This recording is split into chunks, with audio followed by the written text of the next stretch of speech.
sua Bíblia no livro de Juízes, por favor. Nós já vamos para ele já.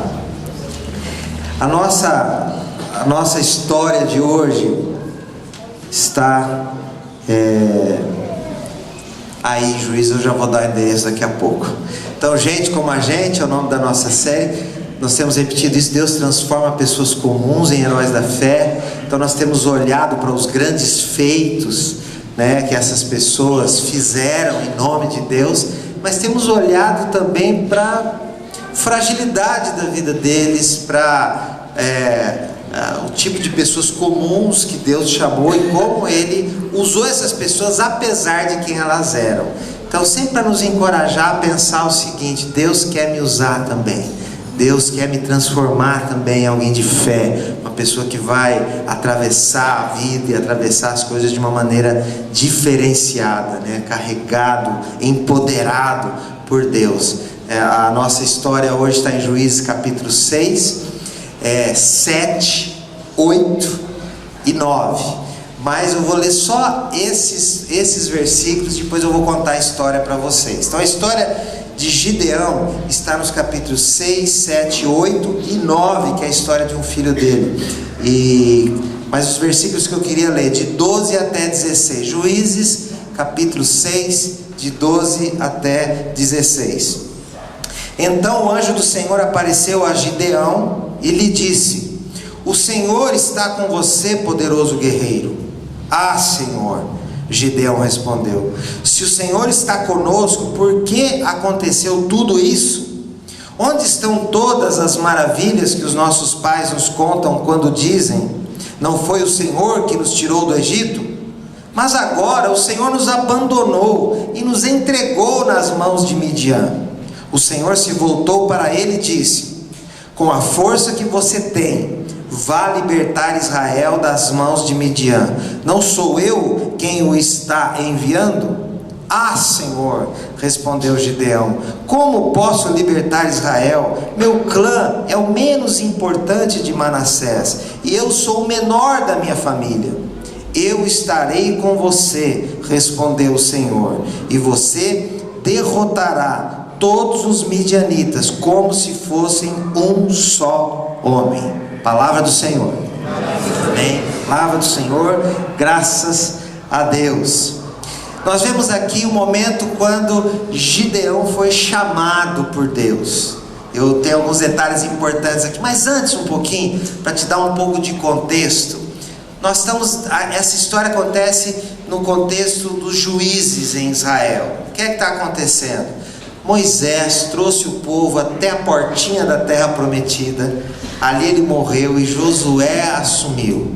Josué que entra na terra prometida e estabelece o povo de Israel agora lá em Canaã, e eles começam a tomar posse da sua herança. Importante lembrar que eles chegaram na terra prometida, mas chegou lá, não foi uma vida fácil, as coisas não vieram de mão beijada. Eles tiveram que conquistar tudo aquilo que eles tinham prometido por Deus. Foram guerras, foram muita luta, e líderes foram necessários para que aquilo lá pudesse acontecer. Só um pontinho aqui para mim e para você, que todas as bênçãos que o Senhor tem para nós, e tudo aquilo que Ele quer nos abençoar, envolve também o nosso esforço, envolve também a nossa batalha, envolve também nós fazermos a nossa parte. É assim que Deus faz as coisas. Não é simplesmente nos mimando e nos entregando as coisas de qualquer forma. Ele quer que nós participemos. Sabe de uma coisa? Isso tem muito mais significado depois. E quando Josué faz isso, ele divide a terra, estabelece as tribos, cada uma no seu lugar, e eles têm que continuar suas batalhas para se estabelecer naqueles lugares e tudo mais. Mas Josué, com 110 anos, se eu não me engano, Josué morre. Quando ele morre, agora as coisas vão continuar sem ele. E o que aconteceu foi o seguinte: enquanto Josué estava vivo, o povo estava andando com Deus. Josué morreu, e morreram todos aqueles que caminharam junto com Josué, ou seja, aquela geração de líderes que lideraram Israel junto com Josué. O povo começou a se desviar. Então, uma geração mais tarde, o povo já se misturou com os povos daquele país e começaram a adorar outros deuses e começaram a servir aos ídolos daqueles povos e abandonaram completamente o Senhor.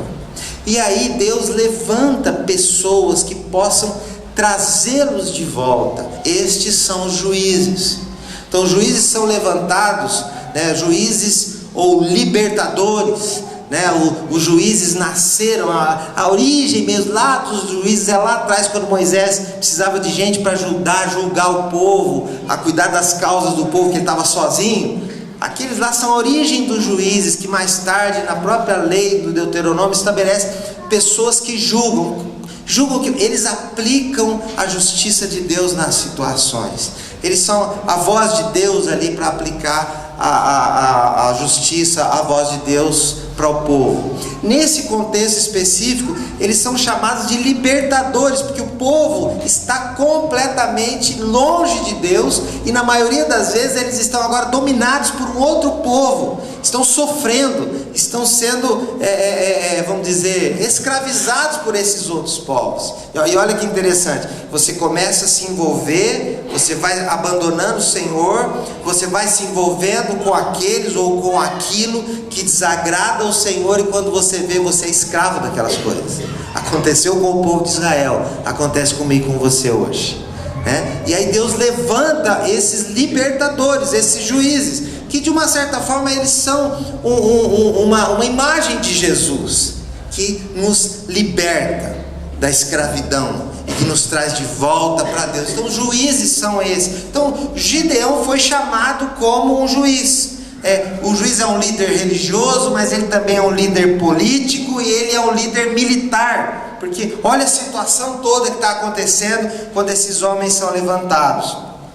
E aí, no caso específico de Gideão, quem havia invadido, quem havia dominado o povo de Israel eram os midianitas, né? Um povo que na sua origem veio de Abraão também, né?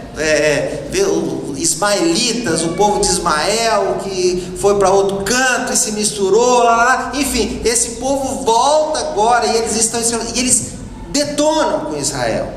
O povo de Israel nesse momento aqui está escondido, porque esse povo, esses midianitas, estão destruindo como gafanhotos tudo aquilo que é deles.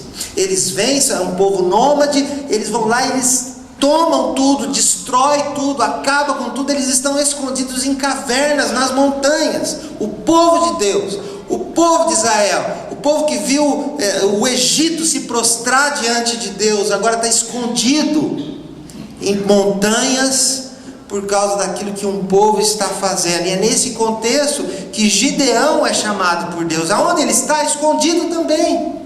Ele está lá cuidando, amassando milho, né, fazendo trabalho, né, do cotidiano num lugar escondido também.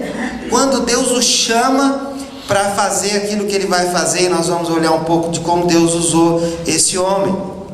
O Senhor aparece para ele, e as palavras, nós lemos elas aqui, as palavras de Deus para Samuel, para Gideão, são muito fortes.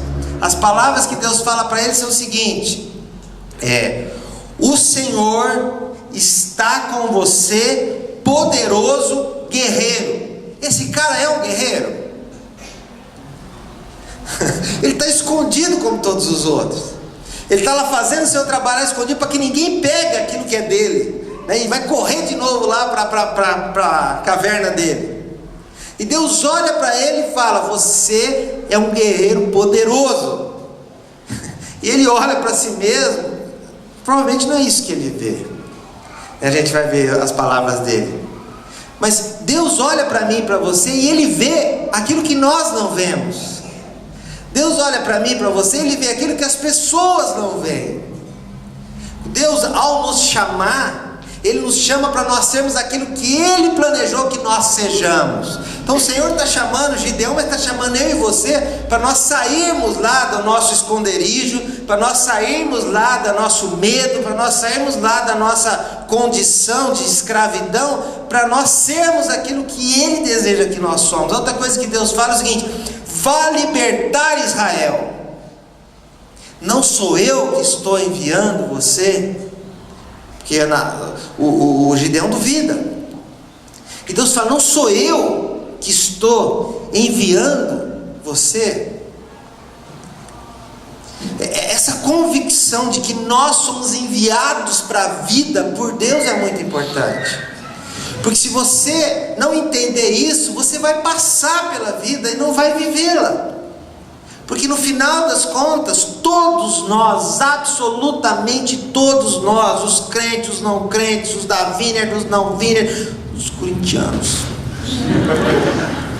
né? Todos nós,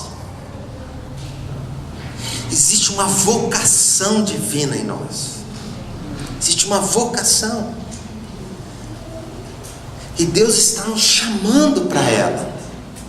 Deus está nos chamando. E o que Ele está dizendo para Gideão, Ele está dizendo para mim e para você: não sou eu que enviei você. Então você não é fruto simplesmente da sua família, você não é fruto simplesmente do seu ambiente, você não é fruto da empresa que você foi treinado, você não é fruto simplesmente da profissão que você escolheu, você não é da sociedade onde você foi educado, criado. Não, existe um propósito, um chamado muito maior na vida, que é um chamado do Senhor, e é Ele que nos envia.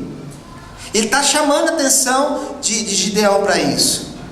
Ele fala: eu estarei com você, você derrotará todos como se fosse um homem só. Gideão, você não está sozinho, cara. Eu estou chamando você, mas eu vou junto. Amém. É isso que Deus está falando. É isso que Deus está falando para mim e para você. Eu estou chamando você, mas você não vai sozinho. Amém. Eu não estou mandando você na frente e falo: se vira, meu amigo. Vê qualquer coisa, você me liga, me manda um WhatsApp, né? E eu vou estar aqui, né? Não, ele fala: eu vou junto, eu estou junto com você nessa batalha, e você vai vencer todas essas guerras como se você estivesse lutando com um homem só. Olha que promessa. A outra coisa que Deus fala: paz seja com você, não tenha medo, você não morrerá. Paz no seu coração, que o medo seja vencido. Eu quero te dar uma convicção: você não vai morrer, cara. Você pode ir para essa batalha, que você não vai morrer. Eu vou cuidar de você, eu vou livrar você, você vai sair do outro lado. Você iria? Você ouviu aqui o que ele falou? Você iria?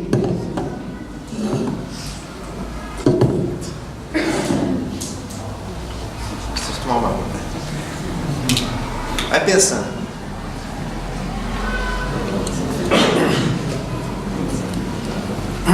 Depois de ouvir essas coisas que Deus falou para você, você iria? Resposta de Gideão: se o Senhor está conosco mesmo, por que aconteceu tudo isso? Ele duvida. Deus, beleza. Mas olha, se o Senhor tivesse de verdade com a gente, não tinha acontecido tudo isso que aconteceu. Duas coisas aí. Uma delas: tudo aquilo aconteceu não foi por culpa do Senhor, foi porque o povo se afastou do Senhor. Não é isso? Esse é o primeiro ponto.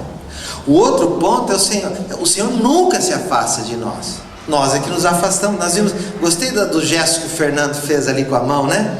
Nós estávamos juntos, de repente eu me afastei, né? Então, mas a primeira reação de Gideão é botar a culpa em Deus. Se o Senhor é bom mesmo, resolve agora. O Senhor criou o problema, resolve. Essa foi a primeira atitude dele: acusar a Deus, culpar a Deus. Sabe, muitas vezes é assim que nós agimos também. Nós olhamos para as circunstâncias e nós falamos o seguinte: o culpado é Deus. Ah, se Deus, porque Deus, e se Deus, e Deus, sei o quê. E nós não conseguimos ter clareza para enxergar o que está acontecendo ao nosso redor. A primeira atitude foi o seguinte: ele culpou Deus. Outra coisa: o Senhor nos abandonou, o Senhor nos entregou nas mãos de Midian, né? Então, o Senhor não só nos abandonou, o Senhor nos entregou para eles. O Senhor nos deu, ou seja, o que eu estou passando foi o Senhor que me deu. A crise que eu estou passando foi o Senhor que criou para mim. E gente, aí tem um problema do sofrimento, que não dá para resolver numa pregação de...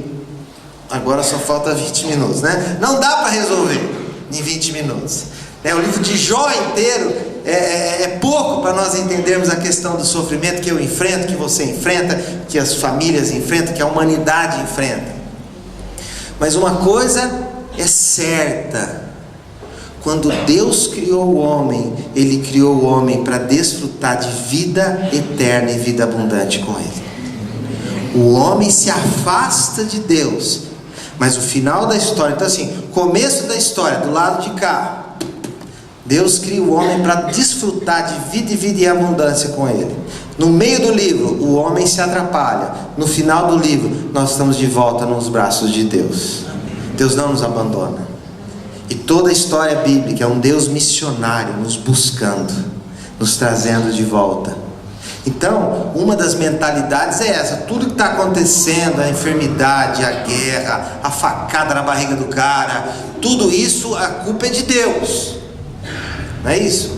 A economia, a crise, isso, aquilo. Sendo que, na verdade, a grande culpa dessa história toda é o nosso afastamento de Deus. Mas a promessa de Deus é o seguinte: com facada ou sem facada, com doença ou sem doença, com prosperidade ou com dificuldade, em crise, mas nós já sabemos o final da história. E no final da história nós vamos viver eternamente com o Senhor. E Ele vai restaurar todas as coisas, novos céus e nova terra. Não vai ter corintiano no céu, gente. Em nome de Jesus. Vai ser assim. Então, mas essa atitude dele, aí ele olha para ele mesmo e fala o seguinte: eu sou de uma família que não é importante, e eu sou da família dos menos importantes, eu sou menor ainda. Uma atitude humilde, mas uma atitude também covarde. Ele sai fora. Olhando para o decorrer do livro, onde lá na frente ele faz um negócio super bacana lá e fica com medo do que as pessoas da cidade vão pensar, os familiares deles. Provavelmente a família dele não era tão sem importância assim. Mas é que ele olha para ele mesmo, ele não se vê como alguém que pode fazer essas coisas, como alguém que pode responder esse chamado. Eu não posso, eu não consigo. Ele fala, aí ele vira para Deus e fala: eu quero um sinal. Me dá um sinal. E aí começa uma sequência de sinais. É interessante porque lá no Egito Deus deu muitos sinais para Moisés a respeito daquilo que ele estava fazendo, daquilo que ele iria fazer. E agora está aqui de novo Gideão pedindo para um sinal. Será que é errado nós pedirmos um sinal? Será que é assim que Deus age? E eu creio que seja assim. Nós precisamos ficar atentos aos sinais. Aquilo que Deus já está fazendo ao nosso redor, para nós podermos entender um pouco daquilo que Ele vai fazer, da presença dEle conosco, das respostas de oração, daquilo que Ele está mostrando para a gente, de pontos importantes disso. E nesse caso específico, ele não economizou, Ele pediu um lá embaixo que eu vou mostrar daqui a pouco. Mas um dos sinais é que o próprio anjo do Senhor apareceu a Gideão. Ele teve lá uma contemplação do anjo do Senhor. A palavra fala que ninguém viu o Senhor. Aí em vários lugares aparece o anjo do Senhor.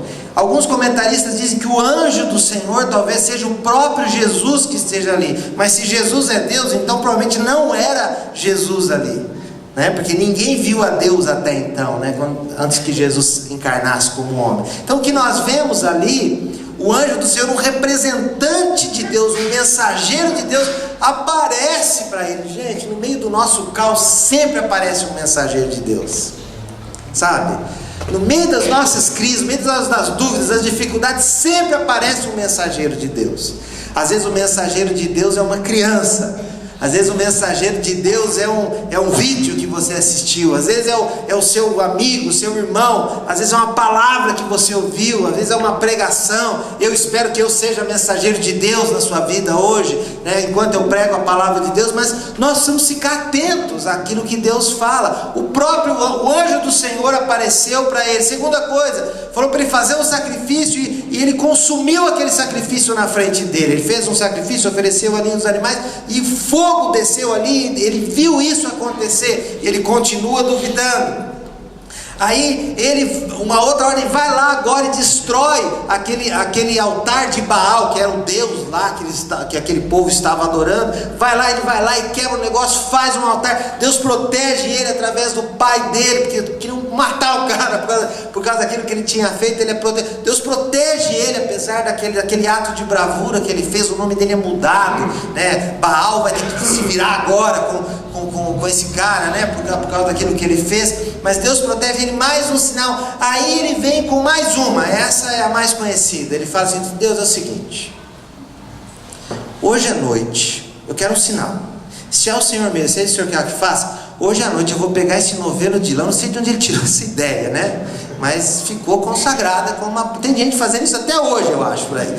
Ele pegou o novelo de lã e falou: eu vou colocar esse novelo de lã lá fora, e de manhã eu gostaria que o orvalho estivesse todo no novelo de lã e a terra estivesse toda seca ao redor. Vai dormir, no dia seguinte ele vai lá, dito e feito, o novelo está molhado e o chão está seco. Ele não se contenta. Ele fala: não, peraí, Deus, vamos fazer o contrário agora. Vamos ver se esse Deus é de verdade mesmo. Vamos lá, vamos fazer o contrário agora. Eu vou colocar de novo isso daqui. Amanhã eu quero o contrário. Eu quero que o novelo esteja seco e tudo esteja molhado. Se eu fosse Deus, eu mandava um raio na cabeça desse cara. Mas ele vai lá. Deus tem muita paciência com a gente. Amém. Fala sério. Deus não tem muita paciência com você? Se eu estivesse naquelas igrejas que falam assim: vira pro seu irmão agora e fala qualquer coisa. Eu ia falar pra você virar e falar assim: Deus tem que ter muita paciência para te aguentar, velho. Né? Mas não fala não, tá? Eu tenho vontade, mas não fala não. E Deus vai lá e faz aquilo. No dia seguinte, o chão está molhado e o novelo está seco. E tem mais um sinal para ele. Ele vai até o acampamento lá do inimigo, e ele tem a oportunidade de ouvir um dos midianitas, um daqueles que ele vai atacar. Teve um sonho, e ele sonha que o povo de Israel ia chegar e aniquilar com os midianitas. E ele volta, e só aí, depois de todos esses sinais, é que Gideão finalmente ele começa a batalha e começa a fazer o que ele tem que fazer. Então, sinais, buscando sinais, esperando sinais. Deus tem muita paciência com a gente, mas uma coisa eu sei: Ele tem mandado sinais para você. Amém.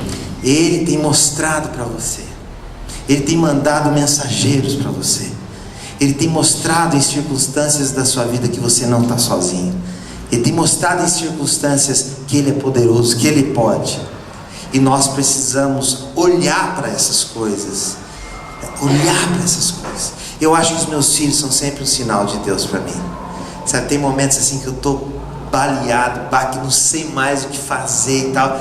De repente vem o Mateus. Aí ele vem com uma arara azul que ele acabou de desenhar. Ele assistiu 450 vezes Rio 2 naquele desenho essa semana. Aí ele vem com aquele desenho, traz para mim. Ele dá um sorriso assim, sabe, aquele olhinho dele brilhando, aquele cabelinho enroladinho dele assim. Ele olha para mim: o que você achou, pai? Eu falo para ele: filho, tá lindo, você é um baita desenhista, continua, que arara linda, desenha outra, acaba com os papéis no meu escritório, vai lá, campeão. Aí ele sai pulando, feliz da vida lá para fazer os desenhos dele. Mas dentro do meu coração eu falo: o Senhor é real, o Senhor existe. Esse menino é um sinal de Deus na minha vida. Para aqueles que conhecem a história do Mateus, vocês sabem do que eu estou falando. Ele é um sinal do Senhor na minha vida. Ele é um sinal do Senhor para nós. Eu olho ao redor da minha vida, é tudo sinal. Eu tenho casado com a Erika, é um sinal. As coisas que Deus prometeu para nós é um sinal. Eu olho para a vida do Miguel, para a vida da Melissa, para o que eu faço, para as coisas que Deus me chamou a fazer, para o meu trabalho, para os meus amigos, quantos sinais estão ao meu redor. E muitas vezes nós decidimos não olhar para os sinais. Muitas vezes nós decidimos fechar os nossos olhos e olhar para o nosso umbigo, olhar para a nossa crise, olhar para o nosso problema e fechar os nossos olhos para tudo aquilo que Deus está fazendo ao nosso redor. Abra os olhos e veja tudo aquilo que o Senhor tem feito. Amém. Ele é esse que nos chama.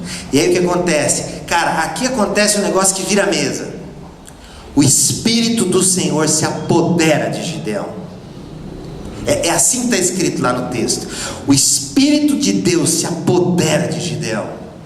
Biblicamente falando isso, não quer dizer que ele ficou em êxtase e agora ele começa a fazer as coisas sem saber o que ele está fazendo. Não, isso quer dizer o seguinte: o Espírito Santo enche ele de coragem, enche ele de poder, enche ele de capacitação para que ele mesmo faça aquilo que ele tem que fazer. O Senhor não nos usa como um fantoche na mão dele. Ele nos usa a partir de quem nós somos, da nossa habilidade, da nossa consciência, da nossa inteligência, do nosso esforço, mas ele pega tudo isso e enche do Espírito Santo, para que nós possamos fazer. No Velho Testamento, o Espírito Santo vinha desse jeito sobre um homem, sobre o juiz, é isso que aconteceu aqui. Mas hoje, o Espírito Santo está sobre todos nós. O Espírito Santo que capacitou Gideão, você já viu o que esse cara faz? Ele está sobre você também. Ele veio sobre você na salvação. Ele encheu você de poder. Para quê? Não para que você tenha uma experiência bacana no culto, para que você sinta um arrepio, para que você tenha um culto legal, cheio de manifestações e tal. Não, tem isso também, sabe? Você sabe que a gente gosta pra caramba disso, né? Espírito Santo enchendo, e chora, e cola na parede, e faz uma... Nossa, Deus é demais, cara. Ele deixa a gente desfrutar essas coisas. Mas Ele quer te encher de poder para que você vá lá fora e execute o chamado que Ele tem na sua vida. Lá fora, lá fora, lá fora. Aqui dentro também, mas lá fora Ele quer que você seja. O Espírito Santo fez isso com ele. E aí o que acontece? Esse cara, ele sai catando cavaco agora. Eu vou fazer o que Deus me chamou para fazer. Aí Deus puxa o pé dele e fala: quantos soldados você tem aí? Vai lá. Ele tem 135 mil. É gente demais, Deus falou. É gente demais. Você tem 135 mil, você vai ter que lutar contra esse povo todo que está aí, que eles são que nem gafanhotos, mas com 135 mil é muita gente. Vamos fazer assim, vamos diminuir. Todo mundo que tiver medo, você libera. Cara, eu fiquei impressionado com o número de medrosos que tinha nesse exército aqui. Porque, pensa bem, você chega lá no exército americano e fala assim: quem tiver medo vai embora. Você acha que vai embora quantos? Uns 2. Exército brasileiro. Ó, quem tiver medo pode ir embora. O general tá aqui a chave, né? Então, quem vai embora? Vai embora todo mundo. Menos o Bolsonaro. Vamos lá. Não posso fazer propaganda aqui, não vou votar no Bolsonaro, tá? Vamos lá, aí você pega e vai embora. Quantos foram embora, gente? Nada mais, nada menos do que 103 mil foram embora. No exército 135 tinha 103 mil medrosos.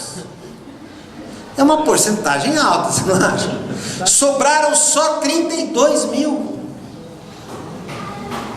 Esse é um fato na vida, gente. Tem mais medroso do que corajoso nessa vida. Eu espero que não seja a realidade aqui. Vamos fazer um teste? Ó, quem quer servir ao Senhor e quem quer viver a vida para Deus, fica. Quem tiver medo, vai embora.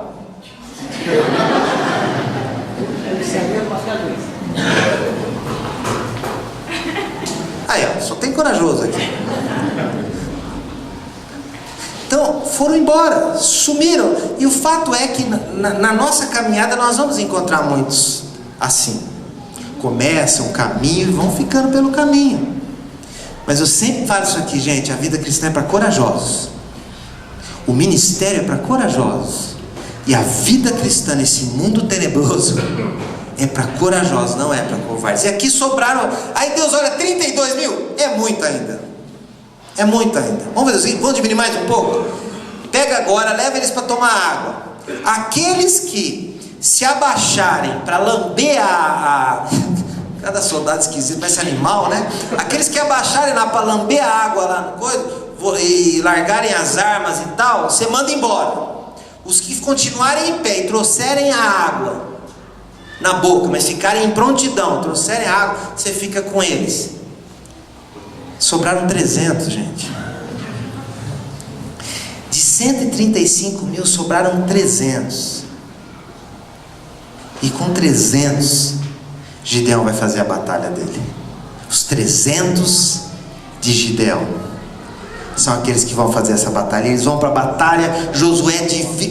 Gideão divide eles em 3 tropas de 100, né? Foi difícil fazer essa conta.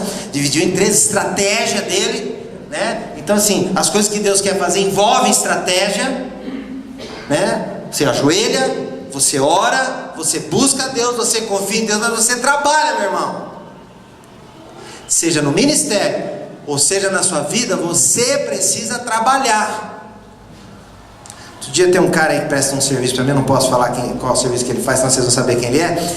Mas ele falou o seguinte: eu descobri que eu não gosto de trabalhar, cara. Eu já sabia, eu já tinha, não quis falar para ele, mas eu já sabia. Ele faz isso, ele divide para começar esse trabalho, e depois ele dá as armas e fala como é que vai ser, e fala: agora vocês vão comigo, façam aquilo que eu faço. Olha que coisa interessante também. Ele não vai falar: agora vocês vão lá e façam isso, aquilo outro. Ele fala: façam aquilo que eu estiver fazendo. Você lidera pelo exemplo. Você quer liderar seus filhos? Seja exemplo para eles. Você quer conquistar pessoas do seu trabalho? Seja exemplo lá dentro. Você quer fazer ministério para o reino de Deus? Seja exemplo do que significa andar com Deus. Você quer, faça, você faz. Ele fez isso, né? Ele fala: aquilo que eu fizer, vocês façam também. Eles foram lá e tocaram um tronco. Isso aqui é fantástico.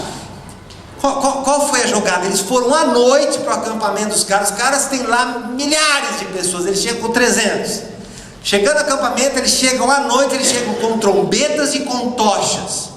E eles fazem um fuzuê com isso daí. Eles tocam essas trombetas e eles acendem essas tochas, né? E que eles gritam, e o que o povo grita é assim: a espada pelo Senhor e por Gideão. Esses 300 gritando, tocando trombeta, falando isso, botando fogo e tal, não sei o que.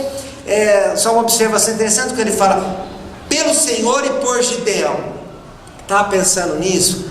Gente, tudo que nós fazemos é pelo Senhor. Amém. Essa é aquela parte que você fala amém, tá? Então, tudo que nós fazemos pelo Senhor. Amém. Glória a Deus. Mas nós sempre fazemos por alguém. Sabe, tem muita coisa que nós fazemos pela nossa família. Não é isso mesmo? Por que você está fazendo isso? Estou fazendo isso porque o Senhor me mandou e porque eu amo a minha família. Eu estou fazendo isso porque o Senhor me mandou e porque eu amo essa empresa que eu trabalho. Eu amo a minha profissão. Eu amo a minha igreja. Sabe, eu estou fazendo isso porque eu amo o Senhor e eu amo essa igreja, ser parte do corpo. Eu estou fazendo isso porque eu amo o Senhor e eu amo esse grupo pequeno que eu faço parte. Então, sempre tem esse lance. E ali é o seguinte: é pelo Senhor e é pelo Gideão lá, pelo cara que está liderando a gente. E eles vão nessa para fazer o que eles têm que fazer. E o que acontece é extraordinário. Aquele monte de gente, os 300 fazendo esse fuzuê lá, sabe o que acontece? Os caras começam a correr. Eles fogem. E os que não fugiram ficam confundidos com aquilo, eles se matam. Eles sacam a espada e matam uns aos outros. E depois aqueles que fugiram, Gideão convoca os outros povos de Israel para pegar os caras lá. E eles continuam até que o último, esses 300 continuam até que o último seja vencido. Aí você fala: Milton, não faz sentido. Não faz sentido. Milhares de pessoas, 300, trombeta, fogo, gritinho de guerra. Não, meu, desculpa aí, mas na minha cabeça não rola. Isso é extraordinário a respeito de Deus, porque Ele faz o que Ele quer. Amém. Do jeito que Ele quer. Ele usa quem Ele quer. E Ele realmente faz coisas que não fazem o menor sentido, quando é a vontade dEle. Amém. Ele faz. Às vezes tem coisas que Deus está mandando você fazer, que você sente que Deus quer que você faça, e você faça, não fala assim, não faz sentido. Obedeça o Senhor. Foi isso que aconteceu. Esse dia foi conhecido como o dia dos Amalequitas, né? O dia dos Midianitas. É que os Amalequitas estavam juntos lá também, se juntaram para batalhar juntos. Então, o dia dos Midianitas, o dia que o Senhor confundiu o exército, O dia que o Senhor venceu a guerra. O que o Senhor estava mostrando ali, eu senti, Gideão, ó o papai aqui, ó. Quem venceu essa guerra não foi você, não foi os seus 300. Quem venceu fui eu. Foi isso que ele fez. O que mais aqui? Vocês estão gostando da história ou não? Amém. Continua? Porque agora dá 11h30, aquela hora que todo mundo quer ir embora e tal. Tudo bem? Pode continuar mais um pouquinho? Amém. Tá bom, vamos lá. Não vou dar tempo para você responder, vai que você fala não, né? Então vamos lá. É aqui. E ele vence. Aí o povo quer que ele seja rei. Aí o povo se reúne e fala: nós queremos que você seja o nosso rei. A resposta de Gideão, fantástica, gente. A resposta dele foi o seguinte: eu não vou reinar sobre vocês, nem o meu filho vai reinar sobre vocês, é o Senhor que vai reinar sobre a vida de vocês. Amém. Você tem que entender que o povo de Israel vivia aquilo que é uma teocracia, governo de Deus. E quando o juiz se levantava, o juiz não se levantava para fazer a vontade dele. Assim como o juiz não deve, nem no Supremo, né? Não deve fazer o que ele quer. Ele tem que julgar de acordo com aquilo que está na lei. Então o papel do juiz era governar militarmente, politicamente, espiritualmente o povo, não de acordo com a sua vontade, mas de acordo com a palavra de Deus, com a justiça de Deus. Então ele fala: não, eu não vou ser rei, porque o governador sobre vocês é o Senhor. E ele se torna, ele conduz as pessoas com a humildade de que é o Senhor que dirige. Ele não fugiu da raiva, ele foi juiz por 40 anos. A maioria das vezes, quando a Bíblia usa 40 anos, ela está se referindo a uma geração. Então ele foi o juiz por 40 anos, mas não rei. O povo já queria um rei. Você conhece a história que lá na frente, quando Samuel é juiz, eles querem um rei. E aí vem Saul e não dá certo, depois vem Davi, né? Mas o povo quer rei. Você se identifica um pouco com os dias que nós estamos vivendo hoje aqui no Brasil ou não? Nós queremos um rei. Nós queremos alguém que governe sobre nós. Nós queremos um salvador da pátria. Nós queremos alguém que resolva o problema por nós. Em Israel, a questão é a seguinte: é o Senhor que vai governar sobre a gente. É o Senhor que vai governar sobre a gente. O princípio aqui é o seguinte: eleição, chamado. A eleição, a maioria das vezes deu errado aqui, né? Aí vem o chamado do Senhor. Então, nada contra o nosso sistema político, nada contra as eleições, nada contra nenhum candidato. Eu até tenho, mas não vou falar. Mas o ponto é o seguinte: se a sua confiança está no próximo presidente da República, meu irmão, eu sinto muito por você. Nós somos governados pelo Senhor. Amém. O Senhor é que nos lidera, o Senhor é que nos dirige. Mas e o que acontece aqui? Nós oramos, nós buscamos, nós apoiamos, nós oramos pelas autoridades, aqueles que forem eleitos e tudo mais. Mas sabe uma coisa? No final do dia, nossa confiança está no Senhor. É Ele que vai nos prover, é Ele que vai nos dirigir, é Ele que vai cuidar de nós. E aí ele não aceita ser isso, mas ele comete um erro. No meio de todo esse sucesso, ele pega todos os brincos daqueles povos que foram vencidos ali, amalequitas e midianitas, e os ismaelitas faziam isso. Eles usavam anéis aqui no nariz, que nem esse aqui que o Railton, não usa não, né? Um negocinho assim no nariz, assim, né? Tipo gado, né? Que usa assim, um negocinho assim. Aí ele pegaram todos aqueles anéis e ele fez uma estola de ouro. Não demorou para que as pessoas estivessem adorando aquela estola. As pessoas querem alguma coisa para adorar no lugar de Deus. Essa é a história da idolatria. As pessoas querem alguma coisa para adorar no lugar. E eles fazem, esse foi o erro dele. Ele se arrepende disso que ele fez. Final da vida de Gideão. Foram 40 anos de paz. Durante todo o tempo que ele governou, houve paz em Israel. Então, uma geração. Ele teve 70 filhos. Você sabe o que é isso, gente? Você sabe o que é ter 70 filhos? Pensa aí. Pensa os que você tem na sua casa e multiplica aí. Jesus, amor, não tem condição. 70 filhos. Haja arroz e feijão, né? 70 filhos, que os filhos eram um sinal de poder e de prosperidade. Ele fez isso. Morreu com idade avançada. O texto bíblico não fala quantos anos, mas ele morreu com uma idade avançada. É a mesma expressão que é usada para Davi e para Abraão. Então ele teve sucesso. Porém, ele não foi. O povo não teve gratidão com ele. O povo, quando ele morreu, o povo voltou todo atrás e se afastou de Deus novamente. Então, uma geração andando com ele. A história do juiz é sempre assim: vem o juiz, eles aproximam de Deus, o juiz morre, eles vão embora. Vem o juiz, depois eles vão embora. Vem o juiz, volta para Deus e vão embora. Você já viu isso na sua vida alguma vez ou não? Aparece um homem de Deus na sua vida, uma palavra de Deus, alguém quer te ajudar, a pessoa vira as costas, você cai fora. Essa infelizmente é a nossa história, né? E tal. Tem que alguém vir para arrastar a gente de volta. Então, esse povo esqueceu dele, maltratou a família, não foram bondosos com a família dele, não reconheceram nada do que ele tinha feito. Pior do que isso, ele ainda teve um problema na sua própria família. Um dos filhos dele chamava Abimeleque. Abimeleque quer dizer: o meu pai é rei. No caso de Gideão, o filho dele chamava Abimeleque, queria dizer o seguinte: Deus é rei. Lembra que ele não quis ser rei? Deus é rei.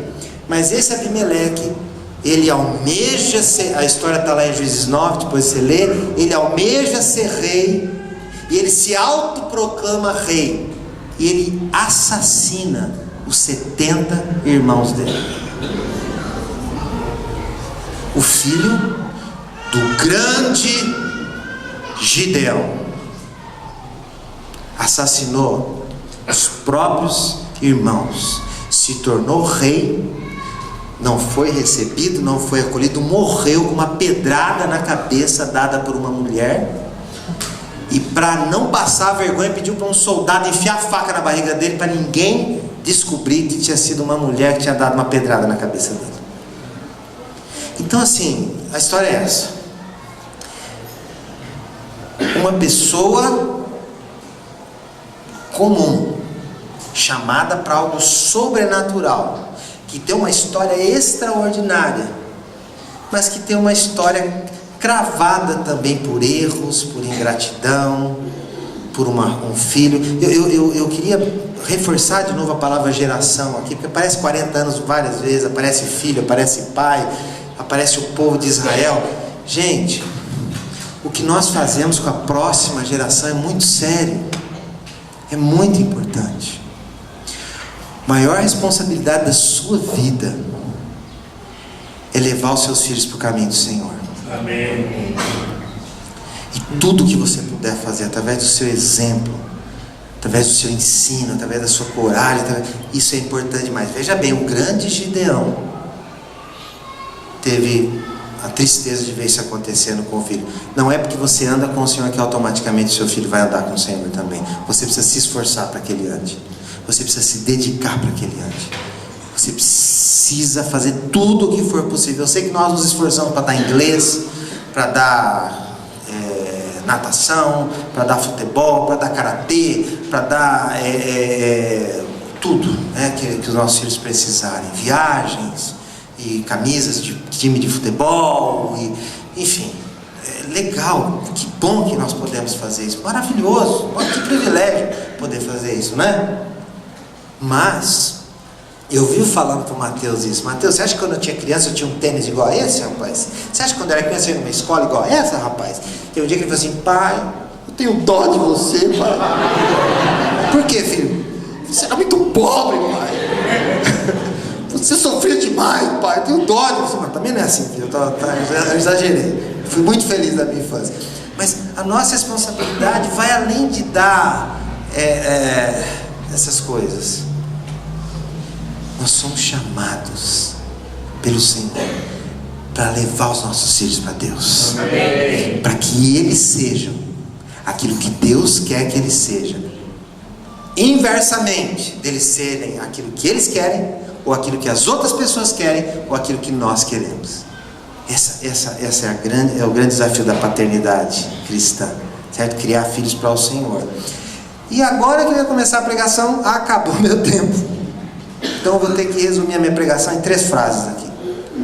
Primeira coisa, o Sérgio já foi, né? O chamado é do Senhor. Então o Senhor está chamando você para Ele.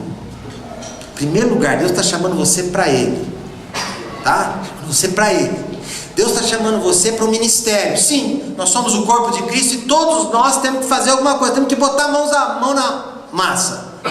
Brunão veio aqui, tocou o violão dele aqui. Parabéns, Brunão, gostei de ver, né? Filipão já chegou da Itália, já chegou mandando uma guitarra italiana aqui já hoje.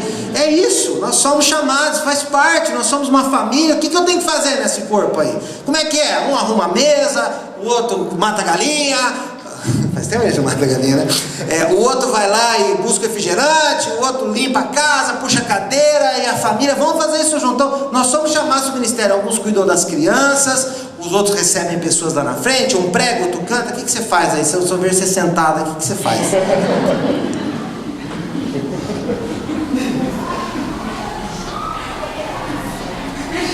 Depois a gente conversa. Todo mundo tem que fazer alguma coisa. E você precisa fazer, tá dizendo que tá risada aí? Você precisa fazer alguma coisa. Pergunta lá se você pode ajudar ele ali, ó. Quantas cadeiras tem aí? Cabe mais 2 ali para você, se quiser ajudar ele, né? Eu não sei o que ele faz. Você pode ajudar. Então, todos nós temos que fazer alguma coisa. É ministério ao Senhor. Somos sacerdotes ao Senhor. Mas o ponto que eu queria deixar aqui mais importante e mais abrangente é o seguinte: o Senhor tem um chamado para você lá fora. Para você ser lá fora, para você fazer lá fora, e é um chamado do Senhor. Então, chamado do Senhor não é só para ser missionário, ser pastor, não. Deus chamou você para ser o que você faz. O que você faz? Eu sou doméstica. Deus chamou você para fazer isso. Faça para o Senhor, faça bem feito, faça disso luz do Senhor, alegria do Senhor, vida do Senhor para as pessoas. Deus me chamou para ser comerciante. Comercie, seja a luz do Senhor do que você faça. É o chamado do Senhor. Faça o que você fizer como chamado do Senhor. Viva a vida cristã lá fora. Brilhe a tua luz lá fora onde o mundo está, perto dos homens. Seja do Senhor lá fora. Isso é um chamado do Senhor para você. O Senhor nunca chamou você para vir aqui cantar musiquinha, fazer alguma coisa de voluntário aqui e depois ir lá fora e viver de qualquer jeito. O chamado do Senhor é: seja do Senhor aonde quer que você for. Amém. Só metade falou amém. Os outros ficaram bravos. Tá bom, vou continuar, vou enfiar a faca mais ainda. Você e eu somos chamados. Você nasceu com o chamado do Senhor para ser alguém nessa terra, nesses dias, e para fazer a diferença aonde quer que você esteja. E não tem tamanho. Mas quem está em Brasília, Maurício está em Brasília, lá é mais poderoso, né? Eu estou em Piratininga, na Vila Soares, lá, né? Eu sou da família Lucas, né? A minha família é pequenininha, eu sou mais baixinho ainda e tal, tipo o Gideão, né? O Senhor te chamou, meu irmão, para você ser quem Ele criou você para ser. Não tem uma outra pessoa para fazer o que você tem para fazer. Ele chamou você para ser essa pessoa. Seja o que Deus chamou você para fazer. Outra coisa, chamada é dele, é Ele que chama. Outra coisa, o poder é do Senhor. Amém. Eu não posso, eu não sei. Parabéns, ninguém sabe, ninguém pode, ninguém consegue. Aliás, quem acha que pode, pode nada. Quando eu sou fraco, é que Ele é forte, porque o poder de Deus se aperfeiçoa na minha fraqueza. Você é fraco, parabéns. É a grande oportunidade do poder de Deus se manifestar. Então, responda o chamado de Deus aqui como família cristã. Responda o chamado de Deus lá fora, naquilo que você se sente chamado a fazer. E seja isso, entendendo que o poder é do Senhor. Foi que Deus, quando Deus mandou só 300 lá com o Gideão, é isso que Ele estava falando. Eu não preciso de 135 mil, eu faço com 300. Aliás, chegou lá, fez 100 os 300. Ele fez tudo sozinho, Senhor. Então, o poder é do Senhor. Amém? Amém. Terceira coisa, a glória é do Senhor. No final das contas, mas eu vou ser o rei, eu. Cai na real, meu filho. Nós somos servos inúteis. É isso que nós somos. Não é a respeito do seu nome, não é a respeito da sua fotografia, não é a respeito do aplauso para você, do tapinha nas costas, não é a respeito de você ser reconhecido. A glória do Senhor. Na verdade, a maioria das pessoas vai criticar você. Na verdade, a maioria das pessoas vai achar que você fez mal feito. A maioria das pessoas vai julgar você. Vai falar que o que você está fazendo está errado. Tem que ser assim, tem que ser assado e tudo mais. Olha o que aconteceu lá com Gideão. A próxima geração já virou as costas para ele, o próprio filho. Quando você faz para o Senhor, você faz de todo o coração, nem as críticas das pessoas impedem você de ser quem você é chamado a ser. Você respeita, você ouve, você faz cara de paisagem e você continua obedecendo ao Senhor. Porque nós não fazemos para homens em primeiro lugar, nós fazemos para o Senhor. Amém. Eu já teria parado de ser pastor 450 vezes se eu fosse ouvir o que as pessoas me dizem. Começando dentro da minha própria família. Agora, eu já teria me separado da minha esposa várias vezes se eu fosse ouvir o que as pessoas falam. Eu já teria abandonado meus filhos se eu fosse ouvir o que as pessoas falam. Eu já teria mentido, enganado, roubado, feito um monte de coisa com o trabalho, com as coisas. Esse é o ponto. Tem um monte de gente te dando conselho, falando não sei o que, criticando não sei o que. Lembre-se o seguinte: o que você faz para o Senhor. King's Kids, Deus Grandão, quando termina a apresentação, eles, não sei se vocês já viram isso, eles fazem a apresentação aqui, aí eles vão lá pro cantinho, faz uma roda, o Leandro, a Cristina e a galera lá ensinam, eles pegam, levantam as mãos e falam assim: a glória é do Senhor. Amém. Para que essas criancinhas aprendam que a glória é do Senhor, a glória não é nossa. Eu e você precisamos aprender disso também. Gente, quando der certo, quando as coisas estiverem indo bem, quando você começar a receber elogios e palmas e não sei o que lá, levante sua mão para o céu e fala: glórias ao Senhor. Ele é bom, Ele faz, Ele é o cara. Eu não sou, eu não vou ser rei. O Senhor vai governar sobre nós. Ele vai fazer isso. E quando as pessoas vierem te criticar, acabar com o que você está fazendo e tal, não sei o que, ouça. Eu tenho um negócio que chama assim: você liga no modo idiota. Você já fez isso alguma vez ou não? Assim, quando não vale a pena a conversa, a pessoa está falando comigo, mas eu liguei no modo idiota. Tum! Eu fico... A pessoa fala, entra por aqui, sai por aqui, aí acabou, liga, beleza, bora lá então, beleza, vamos lá. Não se deixe governar pelos outros, seja governado pelo chamado. É óbvio que você tem que ouvir conselho, tem que ouvir sabedoria, tem que ouvir, respeitar os mais velhos, você sabe tudo isso, tá bom? Por último, a resposta é nossa. Amém. Gideão teve que agir. Louco, gente, 10 para meio-dia, vocês vão me matar hoje. Vocês vão me matar, tá bom. Ai, meu almoço. A resposta é sua. Gideão teve que fazer. Ele teve que ser estratégico. Ele teve que dar o exemplo. Ele teve que se expor. Ele teve que ir até lá. Ele teve que agir. Ele teve que fazer alguma coisa. E eu quero falar para você o seguinte: faça alguma coisa. Faça alguma coisa. Decida o que você vai fazer. A pior coisa do mundo são os indecisos, né? Eles ficam em cima do muro, né? Centrão, né? Aqui no Brasil, né? A política assim, né? Vai para onde, né? Fica nessa marasmo aí, né? Decida. Faça como esses caras, pelo Senhor e por Gideão. Eu vou nessa agora. E fala: eu vou pelo Senhor e pela minha família, pelo Senhor e pelo reino do Senhor, pelo Senhor e pela minha esposa, pelo Senhor e pelos meus filhos, pelo Senhor e pela minha igreja, pelo Senhor e pelo meu grupo caseiro, pelo Senhor e pela minha cidade, pelo Senhor e pela minha família na fé, pelo Senhor e pelo meu país, pelo Senhor e por aquilo que, pela paixão do seu coração. Faça alguma coisa. Amém. Decida.